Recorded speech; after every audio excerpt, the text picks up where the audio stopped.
अब नास्तिक कैसे है? जैसे ये आत्मा पाप कर्मों से मूर्छित पड़ी है। अब जैसे किसी को सर्प डस जाता था,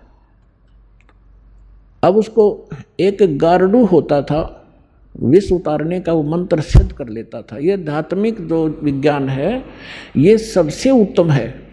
अभी तक आपने देखा होगा कोई झाड़े झूड़े ला दिन छोटा मोटा बुखार उतार देते हैं, तो ये इस तरह की क्रियाएं हैं। लेकिन ये भक्ति ये तो एक अंश मात्र है। और भक्ति जब सत्य साधना आपको मिल जाएगी, किसी चीज़ की जरूरत नहीं पड़ा आपने, ना झाड़ियाँ की। इस परमात्मा की भक्ति में सारी शक्ति है, सारा कुछ अध्यात्म मार्ग इसमें है। अब जैसे किसी ने कोई मंत्र सिद्ध कर लिया, आपका मंगलाचरण है जो हम आपको देते हैं, सबसे पहले इसको बोला जाता है। ये मंगलाचरण सब मंत्रों का मूल मंत्र है, चाहे किसी झाड़े ला लो, लेकिन आप झाड़ा मत लगाना।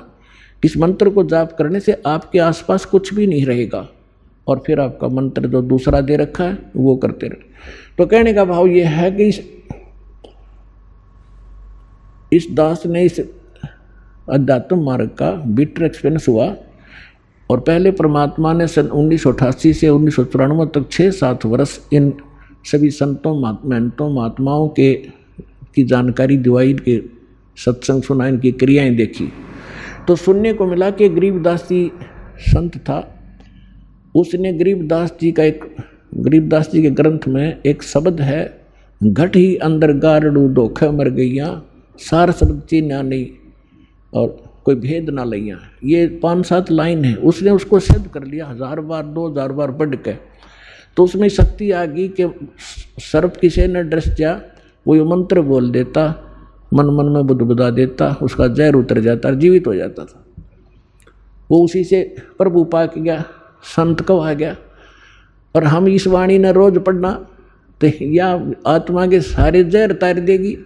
जैसे गारडू अपना मंत्र बोलता है और जिसको सर्प डस गया, मूर्छित पड़ा है, वो ना उस मंत्र को सुन रहा है ना समझ रहा है, लेकिन वो मंत्र अपना काम कर रहा है। उसने उस विष को उतार दिया, विष उतरते ही वो चेतन हो गया, जीवित हो गया, मूर्छा उसकी खत्म हुई, तो अपना सुचारू काम करने लग गया।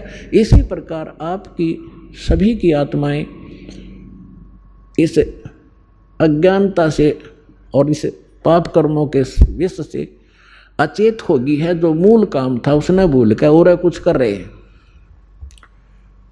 तो ये वाणी जो आपको दी जा रही है, ये सारे विश्व में फैलेगी और सब पर प्रभाव डलेगा। चाहे कोई ना सुन रहा है, ना समझना चाहता है, घर में चले है और सदस्य नाम नहीं ले रखा, कुछ दिनों में देख लेना वह भी नाम लेंगे, क्योंकि उनके वो विष उतर जाएगा, जो पाप कर्मों का उनका धीरे धीरे कम होगा और वो फिर उनमें एकदम प्रेरणा बनेगी।